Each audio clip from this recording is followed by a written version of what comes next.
friends, it's Sunday. Thank you for coming back again. This week we're covering how to cook some meat. We're cooking a steak, we're cooking some lamb chops, we're breaking it down. It's gonna be super simple. Come with me and learn this great kitchen skill. As the intro may have implied there, we are learning how to cook a piece of steak and some lamb chops this week. These are simple methods that you can do at home just using a pan. They can also be translated onto the barbecue, but we're just going to do the classic way in the pan. Now there are lots of variables when it comes to meat, but I would say if you have the time, great thing to do, take your meat out 1 hour before you need to cook it. That way it's room temperature, the core of the meat isn't cold, so there's not massive temperature difference when you put them in the pan, and you'll just get a way more even cook. The other thing that's also slightly handy for when you're cooking meat are temperature gauges. If you're not confident in cooking in the kitchen, these are a great tool to know whether your pan is hot enough or your meat is cooked. So the probe we'd use for internal readings of the meat. In the description box down below, I've put the internal temperatures of what it should be if you want it rare, medium rare, well done, etc. One of these, which has an infrared in it, not everyone's going to have at home. I have one purely because they're great to use for the pizza stone in the pizza oven. But if you do have one of these are a great way to work out whether your pan is at a nice temperature. It's just a good gauge to test whether your pan is ready. But there is another way you can test it, and that is with a droplet of water, which I will show you before we start cooking these. So let's move on to cooking a steak. Now, when it comes to cooking a steak, you can either use this to check the internal temperature. When you're probing things as well, you want to make sure that when you go in, obviously you're not going all the way through or touching the other side or touching the pan, because you're going to get an incorrect reading. So you always want to kind of slide it in so that you're in the middle of your steak. Or what I learned when I first started cooking was the test here of your finger. So like this, you push it, you feel it, that's a rare steak. To here, that's a medium rare steak. To here, that's a medium. To here, a medium well, and to here, a well done. That is what the texture of your steak will feel like. As a rough guide, this steak here, as you can see, not particularly thick. This is only going to take probably 3 minutes altogether. It's room temperature, it's ready to go. So what is the most important thing is making sure that your pan is hot, your meat is seasoned, because it will all happen quite quickly. Now, obviously, depending on the thickness of your steak, cooking times will vary. So it's really hard to give an exact cooking time for a piece of steak. But like I said, this probably minute and a half on one side, minute and a half on the other, and we're going to have a medium rare steak, but it's only thin. If it was double this size, I would say that it would take at least 2.5 minutes on each side. So this is a fast fry steak, which is roughly 3 to 5 centimeters thick, probably more like 3 centimeters thick. Not going to take long. Let's get this seasoned, and I'll show you about how to know whether your pan is ready to go, and then we can cook this steak to a beautiful medium rare. We want to put the pan on the stove for about 2 to 3 minutes so that it is fully warm. We want the pan to be around 300 Fahrenheit. You know, I think that's 160 C. Sorry if I've got it wrong. We want to warm the pan up, and you want to make sure that that pan is hot and ready to go. So we're going to put it on a medium to high heat on the stove. So when you're doing that, have a look at your gas, and then, you know, from the smallest flame to the largest flame, we want to be just a little bit closer to the largest flame. So put that pan on, start warming it up, and then we can do a quick temperature check, either with a drop of water like this, or with our thermometer gun if you have one of them. And then it's time to cook this. You want to make sure with this piece of meat that we are cooking it fast, because we want to get great colorization on the outside, on both sides, because it's such a small piece of meat that it will cook quickly.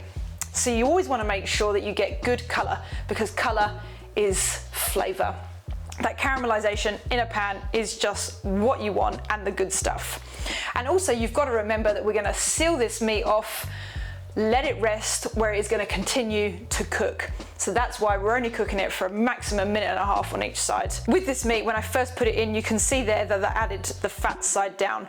We want to get that fat rendering slightly again so that we can get a nice bit of colour on it, and to render some of that fat slightly, because there is a little chunk here. Of course, what you could do is cut it off, but this is where all the flavour is, so that's going to be our oil, which is why we didn't put any oil in the pan to start with.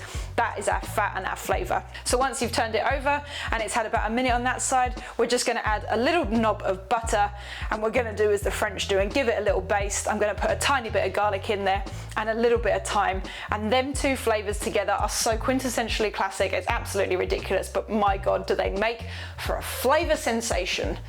So now let's take this off, let it rest, and we'll have a look at it. When you also, with a cast iron pan, when you're finished cooking with it, just add a tiny little bit of soap, some water, wash it out, get rid of any bits that are on the bottom, and then place it back on the stove and let it dry out. And then we just add a tiny touch of oil and re-season it, and that is your pan ready to go for the next use.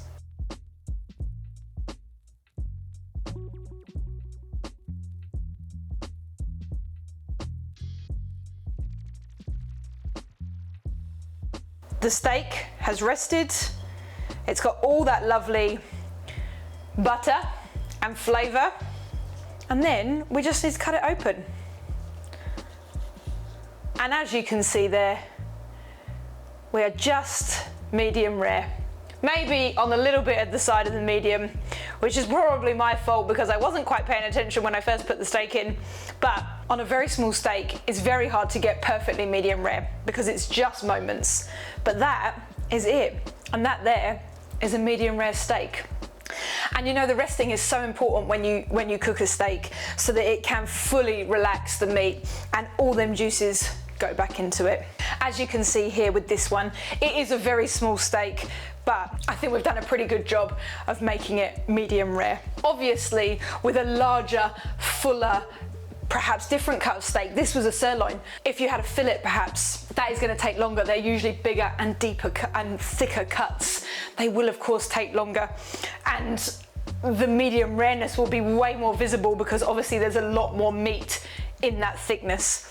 But here, for a small steak, I think we've done a pretty good job. So we'll give it a little taste. And this stuff here, don't get rid of it. If you're eating your steak, just dunk it on in. Beautifully tender, wonderful and pink, with that little bit of give still in the middle. So now it's time for the lamb chops. Just gonna have another little slice. Oh, the pan juices, they're the one. So next up, we're gonna do lamb chops. Now, same thing applies here, but with a lamb chop, as you can see here, we have a bone. So this bone here means it takes that heat a little bit longer to get into the meat. And these ones are also a lot thicker than the steak was. They've got a lot more density in there, so they're gonna take a little bit longer, I reckon, and it's lamb. So it does cook at a slightly different rate to steak, only marginally, but it does. And the other thing that's different about these is obviously the steak had fat, but these have a lot more fat.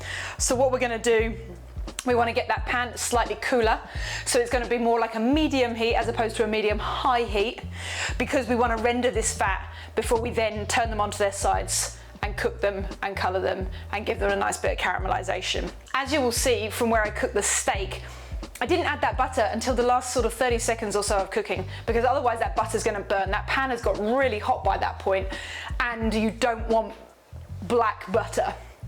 Burnt butter, different. Burnt noisette, slightly different. But black butter, not what you want. So you only ever want to add it in right at the end, because especially if you're cooking in a cast iron pan like I am, they retain their heat a hell of a lot more than, let's say, a non-stick pan. They're really, you know, they're firing up. It's almost like an oven.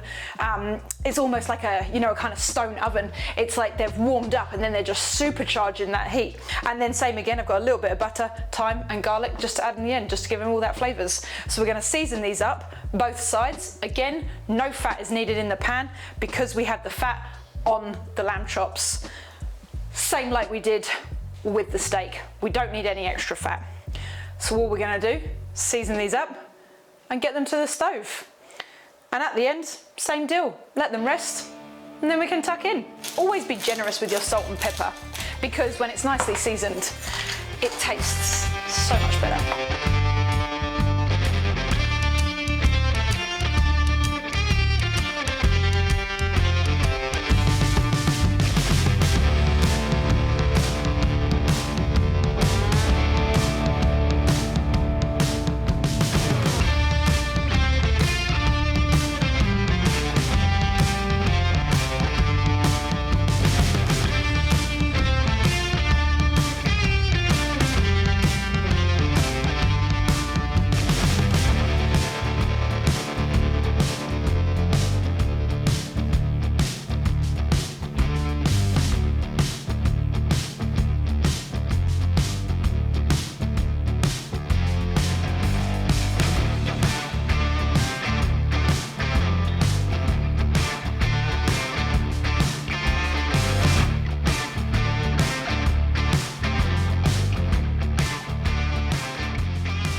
While your meat is resting for as long as you cooked it, grab a good book and read a page or two. Or probably more realistically, get the rest of your dinner ready or sort the kids out, something like that. Anyways, let's get back to the meat. So it's done. It's rested. The reason we rest meat is so that the juices can be kind of reabsorbed and that meat, the fibres are going to relax. So hopefully it means we get a more tender piece of meat. So all we need to do is cut into one of these and have a little look. It smells amazing, honestly. Like I said, the meat juices with the garlic and the thyme and the butter, sensational. But here we are, and there it is, beautifully pink on the inside, beautifully tender. We've got that feeling there, just like here, of a medium rare. Same amount of pushback, same amount of give, and just looks absolutely incredible. So let's just have a little slice. Oh, so tender, so juicy,